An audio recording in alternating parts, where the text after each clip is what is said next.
نحمدہ و نصلی علی رسول الکریم اما بعد فاعوذ باللہ من الشیطان الرجیم بسم اللہ الرحمن الرحیم۔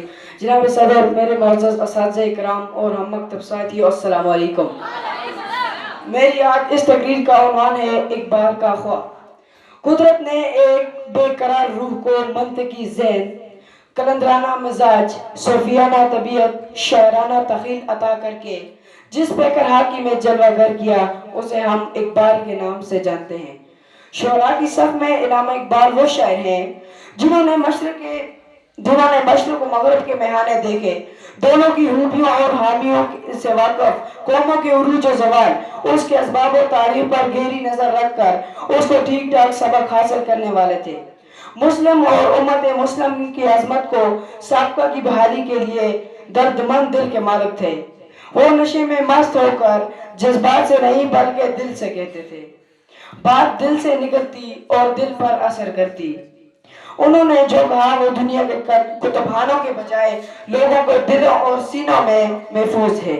ان کا ایک شعر ہے، نہیں نا امید اقبال اپنی کشتی ویراں سے، نہیں نا امید اقبال اپنی کشتی ویراں سے، ذرا نم ہو تو یہ مٹی بڑی زر ہے جیسا کی۔ جس وقت انہوں نے یہ شعر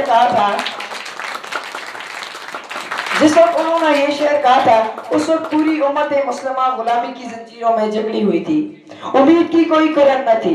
امت مسلمہ کی جالت زار کو دیکھ کر یہ بات دیوانے کا خواب لگتی تھی، مگر آج عرب و عجم، افریقہ و ایشیا کے 50 سے زائد آزاد اسلامی ممالک کو دیکھ کر مرد کلندر کی بصیرت کو داد دیے بغیر نہیں رہ سکتی۔ اس شعر کی روشنی میں پاکستان کی مردم حیث سرزمین پر نظر ڈالیں تو کھیل ثقافت، عرب و شجاعت ہر میدان میں بے مثال نام سامنے آتے ہیں۔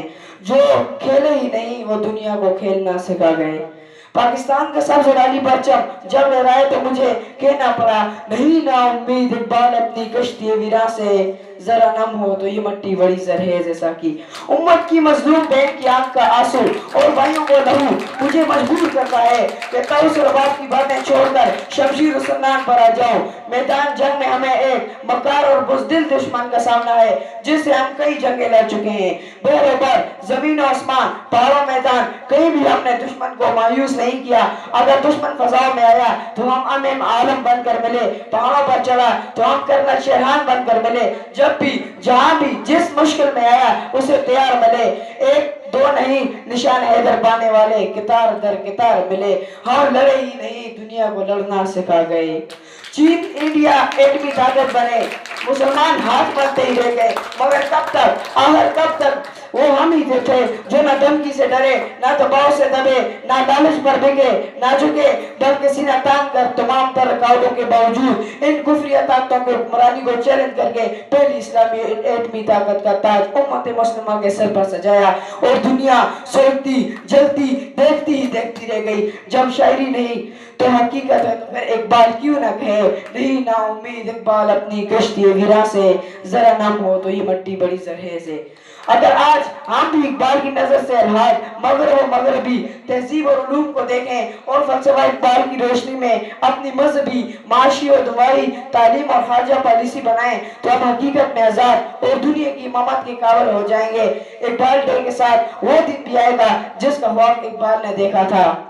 آخر شب گریزاں ہوگی جلوہ خورشید سے، آخر شب گریزاں ہوگی جلوہ خورشید سے، یہ جہاں معمور ہوگا نغمہ توحید سے۔